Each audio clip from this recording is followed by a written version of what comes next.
Good morning, class. In our last video, we have seen one page explanation, that is page number 30. Okay, today we'll start from here. In our last page, there is she. She was strict but kind. अब जो Helen थी उनको उनका behaviour बहुत पसंद आने लगा था मिस सुलीवियन का, जो कि उनकी टीचर थी, वो बहुत पसंद करने लगी थी। लेकिन जो वो मिस सुलीवियन थी वो बहुत स्ट्रिक्ट थी।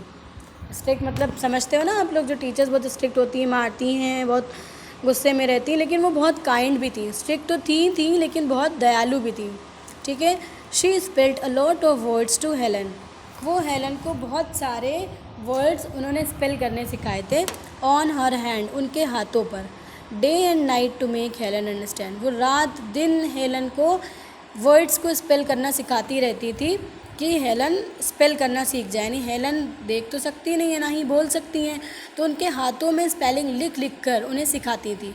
और रात दिन उन्होंने एक कर दिया था, इतनी मेहनत वो करती थी हेलन के साथ।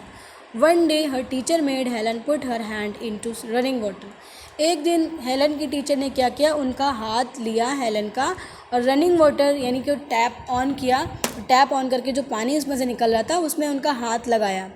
Then she spelled water.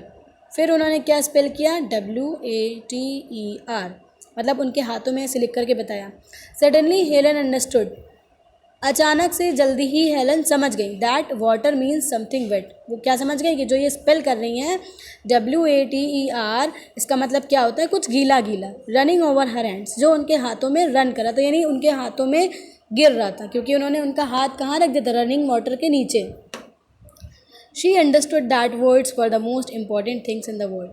वो अब हेलन ये समझ गई थी कि जो वर्ड्स होते हैं वो सबसे ज़्यादा इम्पॉर्टेंट है इस दुनिया में। यानी कि वर्ड्स के थ्रू ही हम एक दूसरे से बात करते हैं ना बेटा। अगर मेरे पास वर्ड नहीं हो तो हम आपको एक्सप्लेन कैसे करेंगे, बताएंगे कैसे, क्या बोलेंगे, है ना। तो वो ये चीज़ समझ गई थी कि वर्ड ही है सबसे इम्पॉर्टेंट।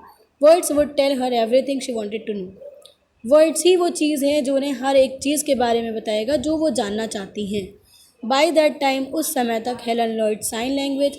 अब हेलन साइन लैंग्वेज सीख गई थी, यानी जैसे इशारे में बात करते हैं ना बेटा, वो लैंग्वेज सीख गई थी। She learn read and wrote in Braille. जो बेटा जो ब्लाइंड और डेफ होते हैं ना, उनकी लैंग्वेज अलग होती है, जिसको ब्रेल बोलते हैं। मैंने बताया ना, जो उनकी बुक्स होती है अलग होती, उभरे उभरे हुए लेटर्स होते हैं, उनको टच करके वो समझ जाते हैं, अच्छा ये ए बना है, बी बना है, सी बना है। ठीक है। हेलन अभी क्या सीख गई थी, लिखना और पढ़ना सीख गई थी ब्रेल लैंग्वेज में। Helen was taught to read the speech of others with her fingers. Helen ने क्या क्या सीखा था, उन्होंने पढ़ना सीख लिया था, speech of others with her fingers, दूसरों की स्पीच पढ़ना भी सीख लिया था अपने फिंगर्स की हेल्प से, यानी उसको टच कर करके वो सीख गई थी। अब at the age of 16 years, 16 साल की उम्र में, हेलन अटेंडेड कॉलेज, उन्होंने कॉलेज अटेंड किया। Helen graduated in 1904 with honours. Helen अब इतनी ज़्यादा अच्छी परफेक्ट हो चुकी थी, पढ़ना लिखना सीख चुकी थी कि उन्होंने कॉलेज ज्वाइन किया, प्लस उन्होंने अपना ग्रेजुएशन भी पूरा किया 1904 में ऑनर्स के साथ, सम्मान के साथ, यानी ये डिग्री होती है। शी स्टार्टेड राइटिंग बुक्स, और उन्होंने अब बुक्स लिखना भी शुरू कर दिया था। She became a really successful women. वो बहुत ही सक्सेसफुल लेडी बनी, बहुत ही कामयाब औरत बनी। She was a blind deaf writer and a disability educator. वो क्या बन गई बेटा, वो एक ब्लाइंड मतलब अंधी और डेफ मतलब बहरी राइटर बन गई। और वो कैसी बनी, एंड अ डिसेबिलिटी एजुकेटर, एक ऐसी एजुकेटर जो कि डिसेबल हो, यानी कि जो नॉर्मल ना हो दूसरों की तरह। ठीक, नॉर्मल क्यों नहीं थी दूसरों की तरह, क्योंकि ना ही वो देख सकती थी, ना ही सुन सकती थी, और ना ही बोल सकती थी। शी वॉज लर्नड, वो बहुत ही ज्ञानी बन चुकी थी, यानी उन्हें बहुत चीज़ों की नॉलेज हो चुकी थी। She knew 5 different languages. अब वो 5 डिफरेंट तरह तरह की लैंग्वेजेस जानती थी, इंक्लूडिंग इंग्लिश, इंग्लिश भी जानती थी, फ्रेंच भी जानती थी, जर्मन, लैटिन एंड ग्रीस। ये 5 लैंग्वेजेस थी जो अब वो बोल पाती थी, यानी उन्हें मालूम थी। जैसे कि हम लोगों को कौन सी लैंग्वेज आती है बेटा, हिंदी आती है, इंग्लिश आती है, लेकिन वो देखो अंधी भी थी, बहरी भी थी, सुन भी नहीं सकती थी, तब भी उन्हें 5 लैंग्वेज आती थी, है ना। कितनी ऑनर की बात है ये उनके लिए। She died in 1968। उनकी मृत्यु कब हुई थी बेटा, वो कब ख़त्म हो गई थी, 1968 में वो इस दुनिया को छोड़ के चली गई थी। She was 89 years old then.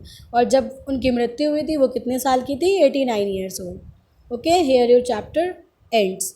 तो यहाँ पर आपने इस चैप्टर में क्या सीखा बेटा कि हमारे पास कुछ भी ना हो, आप लोग कहते हो ना मेरे पास कॉपी नहीं है मैम, किताब खो गई थी, लाइट नहीं आ रही थी, ऐसा हो गया था वैसा हो गया था, काम नहीं कर पाए, लेकिन हमको किससे सीखना चाहिए? हेलन केलर से सीखना चाहिए, जो कि अंधी थी, ठीक है, गूंगी थी, बहरी थी, सब कुछ था, लेकिन फिर भी वो इतनी टैलेंटेड लेडी थी, इतनी ऑनरेबल लेडी थी कि उन्हें 5 लैंग्वेजेस आती थी। वो एक बहुत अच्छी राइटर भी बनी और उन्होंने अपना ग्रेजुएशन भी कंप्लीट किया विद ऑनर्स।